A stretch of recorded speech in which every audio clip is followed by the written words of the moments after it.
मैं हूं doctor Ruchi Bhardwaj, Ayurveda fertility expert and Ayurveda consultant.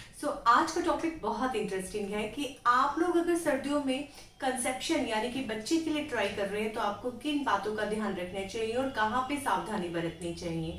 जब से विंटर स्टार्ट हुई है तो कुछ जो भी हमारे इनफर्टिलिटी पेशेंट है उनको जब मैं सारी चीजें ठीक होने के बाद, ट्यूब्स ओपन होने के बाद, उनका ओव्यूलेशन सही होने के बाद बोलती हूँ अब आप प्लान करें, तो बोलते हैं, उनके मैसेज आते हैं कॉन्टिन्यूसली, मैम बाजरा खाएं, गर्म होता है, अदरक पिए, गर्म होती है, गर्म खाना खाएं या ना खाएं, इस चीज से गर्मी तो नहीं हो जाएगी, इम्प्लांटेशन होगी या नहीं।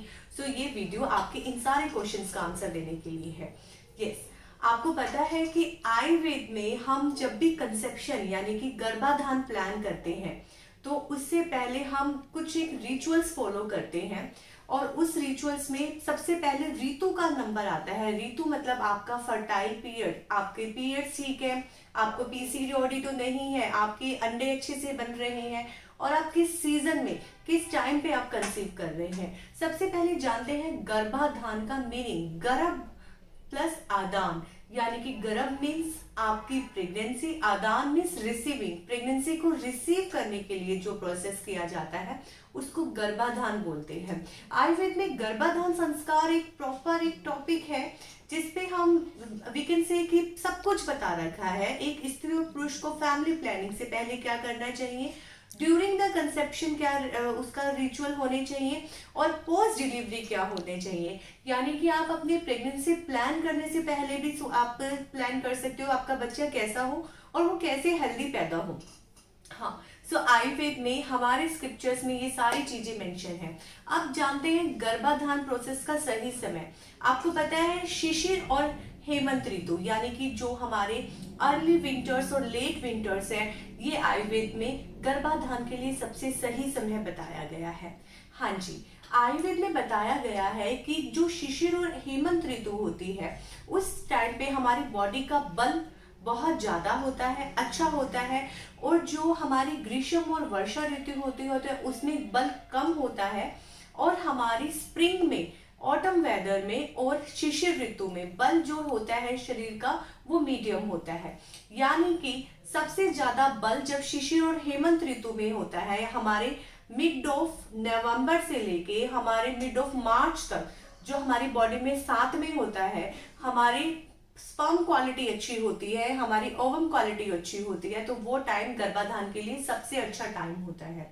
तो विंटर सीजन अगर आप फैमिली प्लानिंग कर रहे हैं तो it is the best season, क्योंकि इस टाइम पे हमारा बल अच्छा होता है। तो आपने देखा हम इस सीजन में ही हैवी फूड क्यों खाते हैं, क्योंकि इस सीजन में हमारी अग्नि अच्छी होती है, हमारा डाइजेस्टिव फायर अच्छा होता है, हमारा मेटाबॉलिज्म अच्छा होता है, हमारे हार्मोन्स रेगुलेट हो जाते हैं, बशर्ते हर चीज मॉडरेशन में हो। अब आप लोगों के जनरल क्वेश्चंस आते हैं कि मैम बाजरा तो गर्म होता है, उससे इम्प्लांटेशन ब्लीडिंग हो गई, या मैं अभी कंसीव कर रही हूँ ओव्यूलेशन के डेज में और मैं घी आजकल बहुत खा रही हूँ, क्या मैं तिल के लड्डू बंद करूँ, क्या मैं घी बंद करूँ।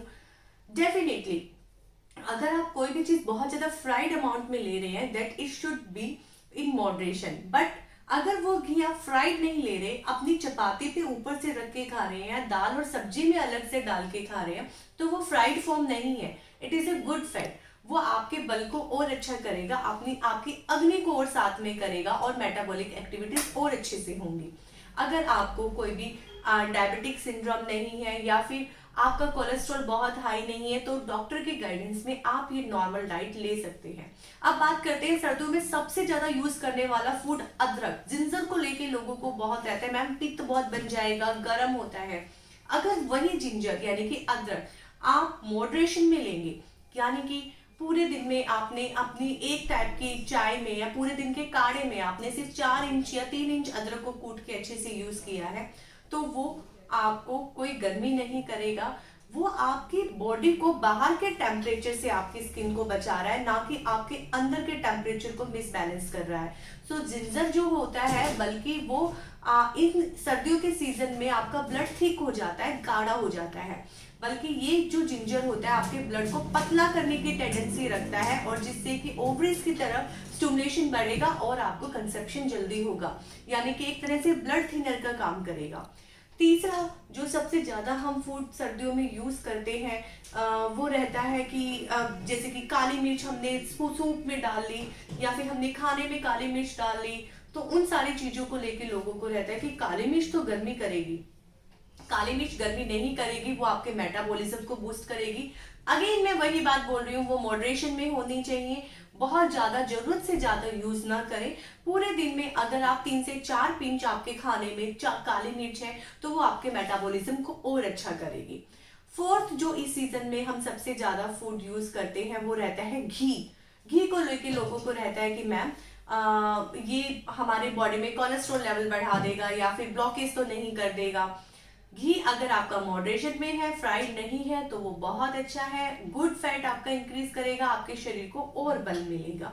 तो ये सारी चीजें जो आपकी डाइट में होती हैं अगर वो मॉडरेशन में रहें, और उसके साथ साथ आप सर्दियों में टहलना ना छोड़ें और गर्म पानी आप पिए, तो आपको कोई दिक्कत नहीं आएगी। और ये सीजन आपका गर्भाधान यानी कि कंसेप्शन के लिए बहुत अच्छा सीजन है। खाने पीने में आपको कॉन्स्टिपेशन जिस फूड से होती है आपको वो अवॉइड करनी है। तिल के लड्डू आप खा सकते हैं। तिल के लड्डू जो होता है हैसिस में, वो भी आपकी मेटाबॉलिज्म के लिए बहुत अच्छा है, आपके शरीर को बल देता है और गुड फैट आपकी बॉडी में जनरेट करता है, जिससे एक हेल्दी प्रोजनी बनती है। तो आयुर्वेद में सबसे जरूरी मैंने ऋतु बताया, उसके बाद हम क्षेत्र, अंबु और बीज पे काम करते हैं। तो अंबु यानी कि न्यूट्रिशन, ये सीजन न्यूट्रिशन के लिए बहुत अच्छा है। इस सीजन में बहुत अच्छे वेजिटेबल सूप की फॉर्म में आप एब्जॉर्ब कर सकते हैं।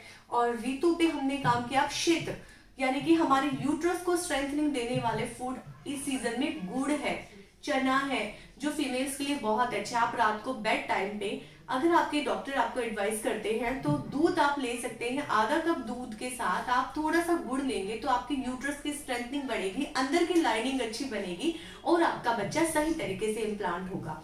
सो ये सीजन कंसेप्शन के लिए बहुत अच्छा है। आपको इस सीजन को लेके कोई भी मिथ है, सो आप आयुर्वेदिक परामर्श के लिए हमें मैसेज कीजिए। धन्यवाद।